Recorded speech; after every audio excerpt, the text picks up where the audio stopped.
ഞാൻ ഒരു പേപ്പറിൽ സൈൻ ചെയ്യില്ല. ഞാൻ എന്തിനു സൈൻ ചെയ്ത് തരണം? ഇന്ത്യൻ നിയമപ്രകാരം പ്രായപൂർത്തിയായവർക്ക് പരസ്പരം ഇഷ്ടമാണെങ്കിൽ വിവാഹിതരാം. എനിക്ക് ശ്രീദേവിയെ ഇഷ്ടമാണ്, അവക്ക് എന്നെയും. പിന്നെ ഞാൻ എന്തിനാ അവളെ കിഡ്നാപ്പ് ചെയ്യണം? ഈ ജന്മം നിനക്ക് ശ്രീദേവി കിട്ടുന്ന കരുതണ്ട. അത് അവള് തീരുമാനിക്കട്ടെ. നമുക്ക് കോടതി വെച്ച് കാണാം. ഈ രാജ്യത്ത് അങ്ങനെ ചില ഏർപ്പാടുകളുണ്ടല്ലോ. ആ പേപ്പറിലങ്ങ് ഒപ്പിട്ട് കൊടുത്തേരെ. ഒപ്പിട്ടില്ലേ താൻ എന്ത് ചെയ്യും? എന്തായത്? ഇയാളുമായി ഒത്തുതീർപ്പിന് നിങ്ങളോട് വന്നിട്ട് വഴക്കുണ്ടാക്കാൻ പറ്റില്ല. ഇത് പോലീസ് സ്റ്റേഷനാണ്. സാർ, ഞാനൊരു കുറ്റവും ചെയ്തിട്ടില്ല. പക്ഷെ ഇവരെല്ലാം നിർബന്ധിച്ച് എന്നെ കൊണ്ട്. ഓക്കെ, എനിക്കെല്ലാം മനസ്സിലായി. നിങ്ങൾ കുറ്റവാളിയാണോ നിരപരാധിയാണോ എന്നൊക്കെ കോടതി തീരുമാനിക്കട്ടെ.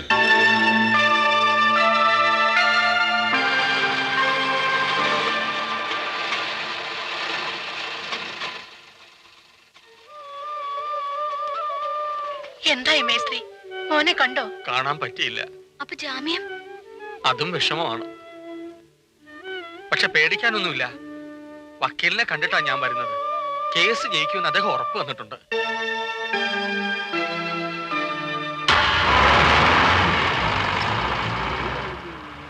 പ്രായപൂർത്തിയായ രണ്ട് ചെറുപ്പക്കാരാണ് അലക്സും ശ്രീദേവി. ഇന്ത്യൻ ഭരണഘടന ഉറപ്പു നൽകുന്ന മാരേജ് ആക്ട് പ്രകാരം സ്വന്തം വിവാഹത്തെക്കുറിച്ച് ഇവർക്ക് സ്വതന്ത്രമായ തീരുമാനങ്ങൾ എടുക്കാവുന്നതാണ്. അലക്സിന്റെയും ശ്രീദേവിയുടെയും പ്രായം തെളിയിക്കുന്നതിനുള്ള ബർത്ത് സർട്ടിഫിക്കറ്റുകളുടെ കോപ്പികളാണിത്. That's all your owner.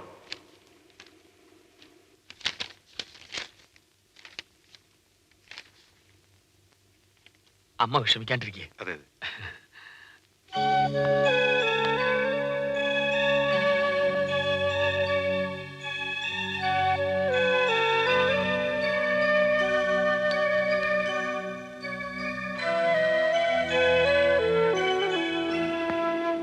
കുട്ടിയുടെ പേരെന്താ? ശ്രീദേവി. ഈ നിൽക്കുന്ന അലക്സിനെ നിങ്ങൾ അറിയോ? അറിയും. എങ്ങനെ അറിയും? ഒരു മോട്ടോ മെക്കാനിക് എന്ന നിലയിൽ അറിയും. നിങ്ങൾ തമ്മിൽ സ്നേഹമായിരുന്നു?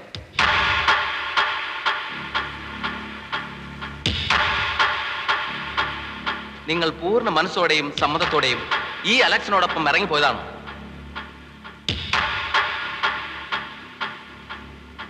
പറയൂ. എന്നെ ബലമായി പിടിച്ചോണ്ട് പോയതാണ്.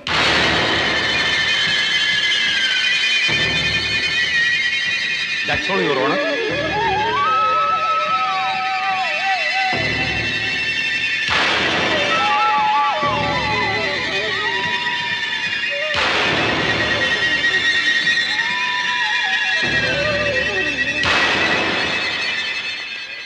ശ്രീദേവി, ഞാൻ പ്രാർത്ഥിക്കാം മോളെ. ഹൃദയം നൊന്ത് കരയുന്ന ഒരമ്മയുടെ ശാപം നിനക്ക് കേൾക്കാതിരിക്കാൻ ഞാൻ ദൈവത്തിനോട് പ്രാർത്ഥിക്കാം.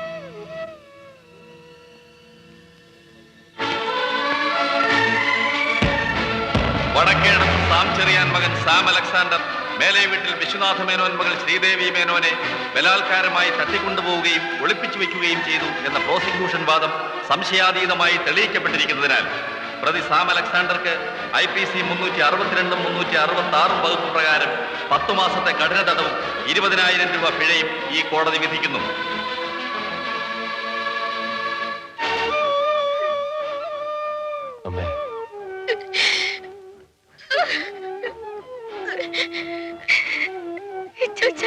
എന്റെ മോനെ, എനിക്കിങ്ങനെ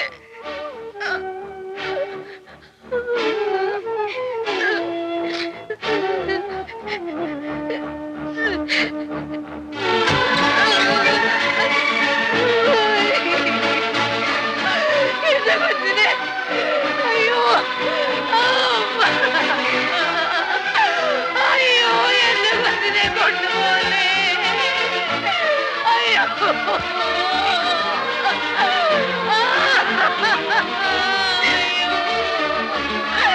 അയ്യോ, എന്റെ കൊച്ചിനെ കൊണ്ടുപോലെ.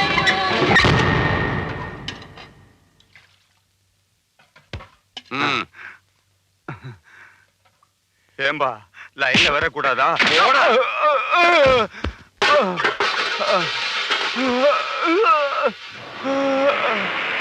എന്നടാ கேள்வியா கேக்குற? அவன் ஏன் ஆளு? இல்லங்க, லைன்ல வர சொன்னேன், அவ்வளவுதான்.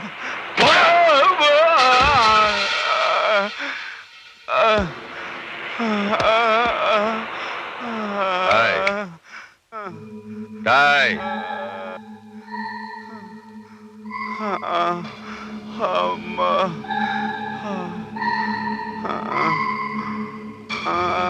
ஏய்,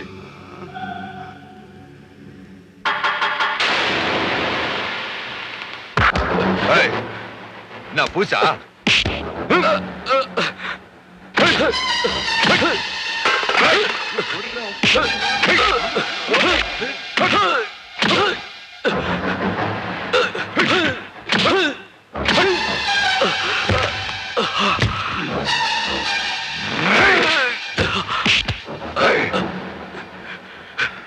என்னடா முறைக்கிற? உன்னால என்ன ஒண்ணும் பண்ண முடியாதுடா. நான் ரங்கண்டா.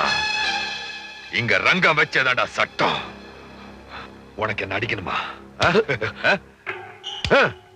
உனக்கு என்ன அடிக்கணுமா? அடிக்கணுமா? அடா அடா அடா, என்ன அடி அடி.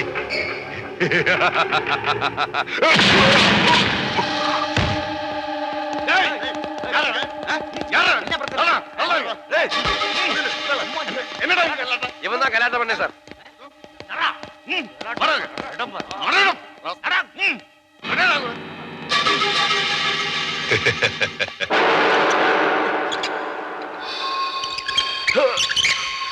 അന്നേ നിന്നോട് ഞാൻ പറഞ്ഞതാ ഒപ്പിട്ട് കൊടുക്കാൻ. ഇപ്പൊ എവിടെയാടാ നിന്റെ കോടതി?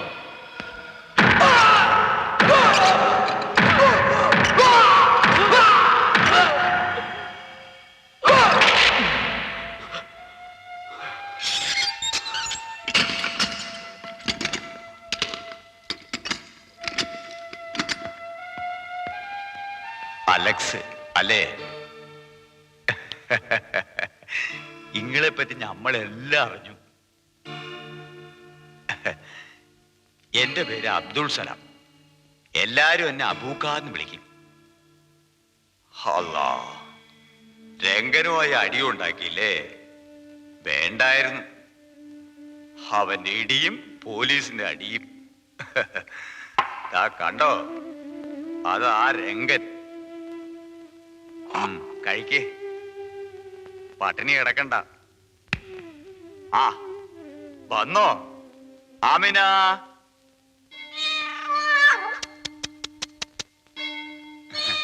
എന്റെ മോളുടെ പേര് ആമിന എന്നാ. ഇവൾക്ക് വേണ്ടി വെക്കണതാ ഈ റൊട്ടി. മരിച്ചുപോയി എന്റെ മോളുടെ ഓർമ്മയ്ക്ക് ഇപ്പൊ ഇവളെ ഉള്ളൂ.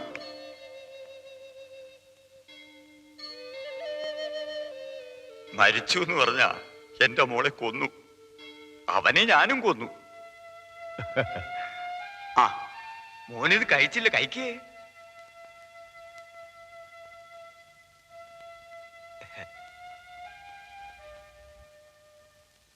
ആ, ഇപ്പൊ കാര്യങ്ങളെല്ലാം ശുഭമായില്ലേ? തനിക്കെതിരെ ശ്രീമോള് മൊഴി കൊടുക്കുമെന്ന് അവൻ ഒരിക്കലും കരുതിയിട്ടുണ്ടാവില്ല. എന്തായാലും ആ ശല്യം തീർന്നല്ലോ. താൻ എങ്ങനെ അവളെ കൊണ്ടത് പറയിച്ചു? ചേട്ടാ, മുള്ളു കൊണ്ട് തന്നെ എടുക്കണം. കാമുകിയുടെ മനസ്സല്ലേ, എന്തിനും തയ്യാറാവും.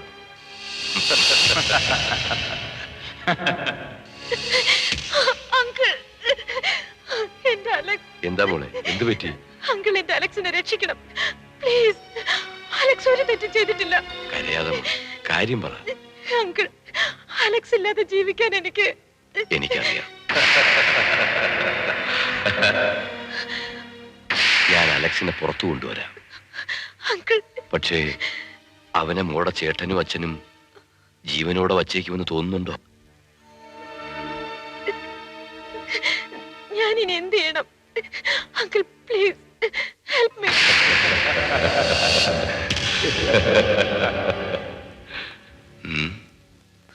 ശരി, അലക്സിനെ ഞാൻ രക്ഷിക്കാം. ഞാൻ പറയും പോലെ മോള് ചെയ്യുമോ? എന്റെ അലക്സിന് വേണ്ടി ഞാൻ എന്തും ചെയ്യും. എങ്കിൽ കോടതിയിൽ അലക്സ് മോളെ കിഡ്നാപ്പ് ചെയ്യുമെന്ന് പറയൂ. നോ, അലക്സിന് മാക്സിമം 1-2 മാസത്തെ ശിക്ഷയെ കിട്ടും. അപ്പോഴേക്കും എല്ലാം ഈ ഐജിയങ്ങൾ ശരിയാക്കാം. താൻ എന്റെ കുടുംബത്തിന്റെ അഭിമാനം രക്ഷിച്ചതും. എന്തായാലും ഇനി താമസിക്കാൻ നമുക്ക് പിള്ളേരുടെ കല്യാണം നടത്താം. ഇനി അവൻ ജയിലിൽ നിന്ന് വന്ന് അത് പ്രശ്നമല്ല. ജയിലിനുള്ളിൽ പെട്ടുപോയാ പിന്നെ ശിക്ഷയുടെ അളവ് നമ്മുടെ ഇഷ്ടാനുസരണം കൂട്ടുകയോ കുറയ്ക്കുകയോ ചെയ്യാം. ആ.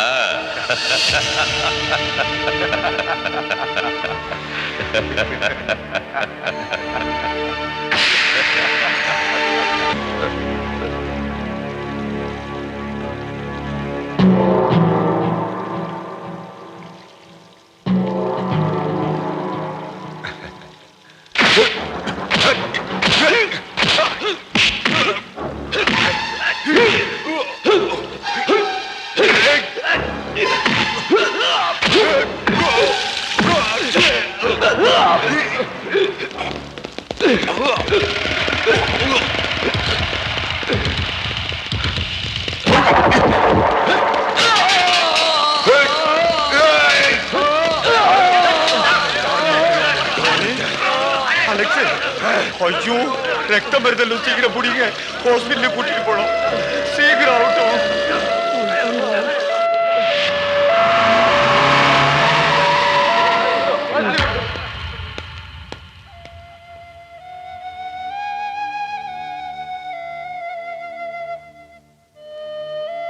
ശ്രീദേവി റൂം നമ്പർ 54 ഞങ്ങൾ പുറത്ത് കാറി വെയിറ്റ് ചെയ്യാം. ഒക്കോ സന്ദർഭം മനസ്സിലാക്കി പ്രവർത്തിച്ചോ.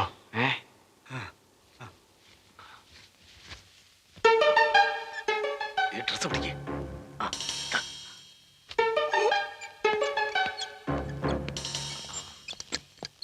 ഇതെന്നെ sir? Silence please. 64 number patient இறந்து போச்சு. சீக்கிரம் மோர்ச்சரில் போடு. போ. Yes doctor. போயா. அதை பாருங்க, 71 நம்பர் பேஷண்ட்டுக்கு தூங்குறதுக்கு ஊசி போட்டிருக்கு. 2 hours தூங்கணும்.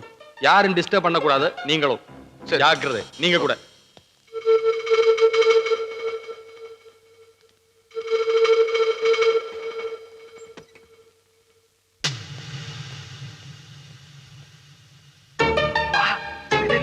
ഞങ്ങൾ റെഡി എവിടെ?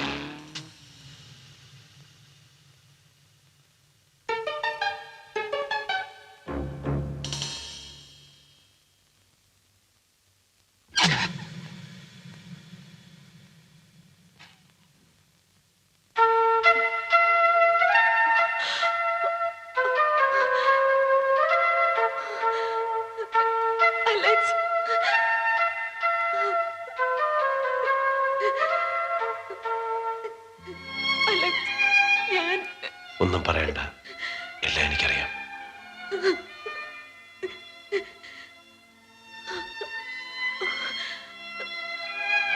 എന്ത് പറ്റി? ഒന്നുമില്ല, പോകാം. നമുക്ക് എങ്ങോട്ടെങ്കിലും പോകാം. ഇല്ല, നമ്മൾ പൊയ്ക്കൂടാ. പോകാൻ പാടില്ല. എന്തായി പറയുന്നത്? നമ്മൾ രണ്ടാളുടെയും കാര്യം മാത്രം ചിന്തിച്ചാ പോരാ. ഇപ്പോ ഞാൻ അലക്സിന്റെ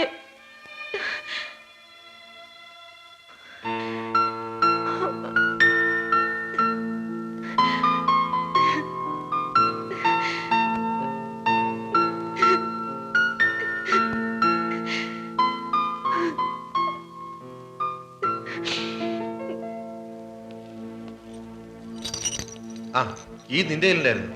ഞാൻ റൂമിലുണ്ടെന്ന് വിചാരിച്ചു. ഞാൻ പറയുന്നത് കേൾക്ക്. അലക്സ് തിരിച്ചു പോണം.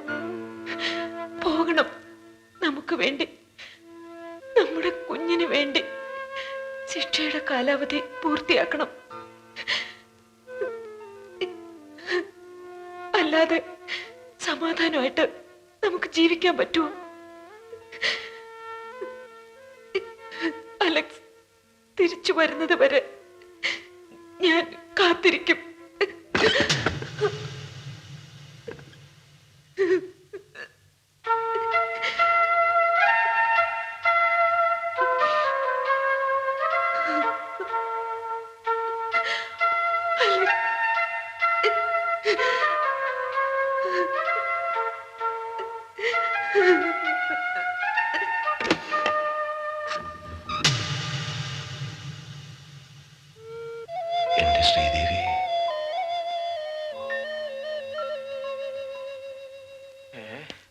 അതിന്റെ അമ്മോ അലക്സ് കുട്ടിയുടെ മമ്മുഞ്ഞെ അവനവിടെ തിരിച്ചു വന്ന് കിടന്നു. അലക്സ് എന്തെങ്കിലും പറഞ്ഞ ഇല്ല. സംഗതി ആകെ പൊളിഞ്ഞല്ലോ.